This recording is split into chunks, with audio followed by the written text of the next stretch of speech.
رابطه باید از نظر احساسی رضایت طرفین رو برآورده بکنه.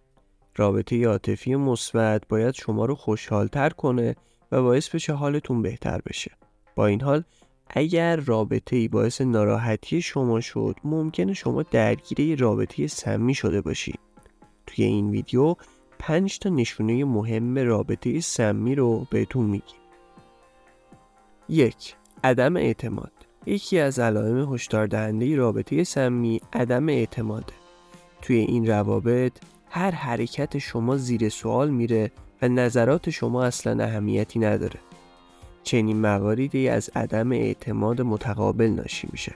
وقتی شریک زندگی شما به شما اعتماد نداره، توی تمام مسائل زندگی شما دخالت میکنه و این دخالت‌های زیاد ممکنه شما رو خسته کنه. اعتماد پایه و اساس هر رابطه سالمیه و اگه اعتماد توی رابطه شما وجود نداشته باشه، شما وارد یک رابطه سمی شدی. شماره 2. بی احترامی کردن. احترام گذاشتن به همدیگه علامت یک رابطه سالمه. با این حال توی روابط سمی متوجه میشید که همسرتون از شما بی دلیل انتقاد میکنه یا به شما توهین میکنه. روابط سمی باعث آسیب به روح و روان شما میشه و حتی ممکنه که احساس کنید برای تحقق بخشیدن به خواستهای خودتون باید تمام انرژی خودتون رو صرف کنید، ولی عملاً این تلاش ها بیفایده است. 3. عدم صداقت. توی یه رابطه سالم باید بتونید تمام مسائل شخصیتون رو با یکدیگر به اشتراک بذارید. اگر هر کدوم از شما بهونه‌ها و دروغایی برای مخفی نگه داشتن از همدیگه پیدا کنید، پس به همدیگه اعتماد ندارید.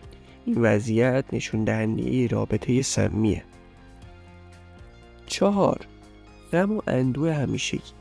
اشکالی نداره که گاهی غمگین بشید، اما اگر این غم دائمیه و شما رو به سمت افسردگی سوق میده، به نظر میرسه شریک زندگی شما فقط به ناراحتی های شما اضافه میکنه و برای بهبود این قضیه تلاشی نمیکنه.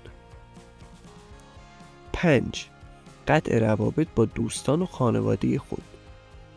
روابط سمی میتونن اونقدر طاقت فرسا باشن که شما مجبور بشید که دوستا و خانواده‌تون رو ترک بکنید و یا اونها رو نادیده بگیرید.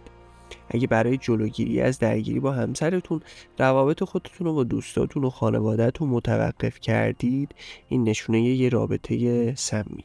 توی کامنت ها لطفاً بهمون بگین دیگه چه علامت هایی برای رابطه های سمی میشناسید که ما اشاره بهشون نکردیم.